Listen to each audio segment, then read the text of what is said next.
Jail জীবনটা আসলে এটা আল্লাহ পাকের ফয়সালা। আমি মানসিকভাবে প্রস্তুতি ছিলাম যে আল্লাহ যেটা ফয়সালা করেন সেটাই হবে।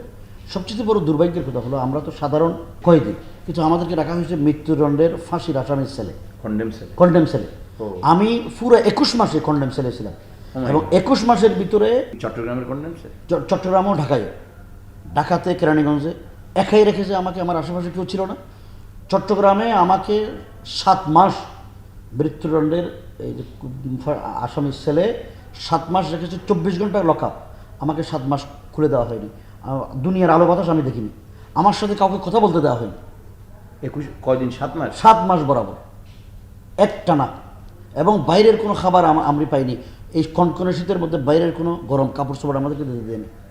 ফ্লোরের মেঝেতে শোয়ার কারণে আমি ওখানে যক্ষা রোগে আক্রান্ত হয়ে গেছিলাম ঠান্ডায়।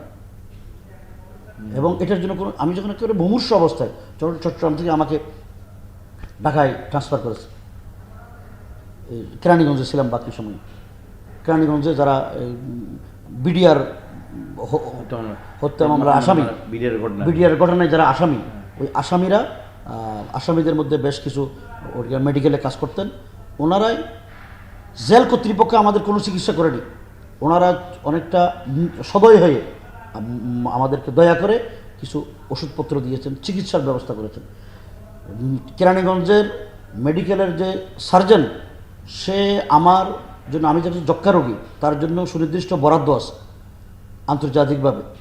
এই বরাদ্দগুলো পর্যন্ত আমাকে দেয়নি। এরকম অত্যাচার আমাদের উপর করা হয়েছে।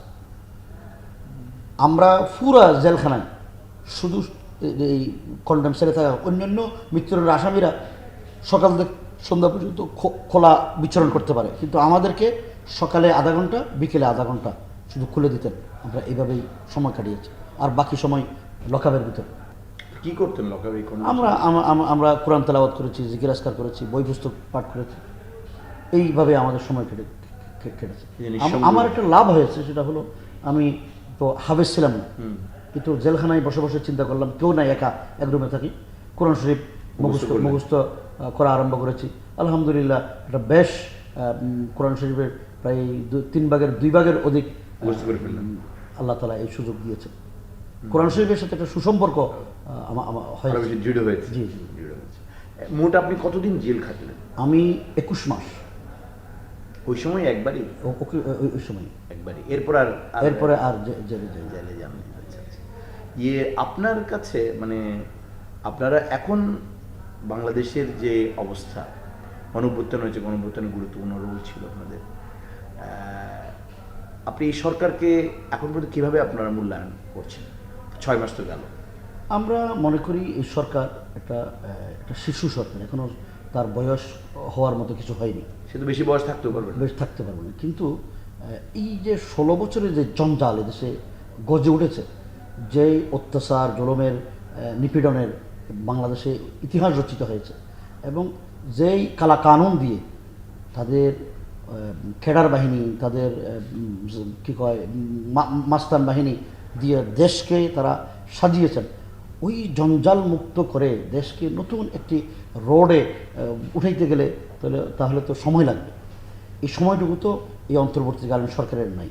তারপরও তারা সাহস করে যে দায়িত্ব নিয়েছেন, রাষ্ট্রকে যে দায়িত্ব নিয়ে মেরামতের সুযোগ তারা পেয়েছেন, এবং তারা চেষ্টা করে যাচ্ছেন, এই জন্য তাদেরকে আমরা ধন্যবাদ জানাই। আমরা আশা করব তাদের এই সময়কালীন অন্তর্বর্তীকালীন সরকারের যে সময়, যতদিন তারা ক্ষমতায় থাকবেন, দেশের কল্যাণে, জনগণের কল্যাণে, রাষ্ট্রের কল্যাণে, এবং জনগণ যেন আর কোনো ফেসিজমের চাতাকলে নিষ্পেষিত না হয়, সেই চেষ্টা তারা করে একটা সুনির্দিষ্ট নিয়মের ভিতরে রাষ্ট্রকে নিয়ে যাবেন। এমন আইন কানুন তারা করবেন যাতে জনগণ নাগরিক অধিকার পায়, রাষ্ট্রীয় অধিকার পায়, সাংবিধানিক অধিকার নিয়ে সে যেন চলতে পারে। আর কোনো জালিমরা যেন জনগণকে অত্যাচার করতে না পারে, সেই ব্যবস্থা তারা করবেন। আমরা তাদের কাছে সেই প্রত্যাশা করি।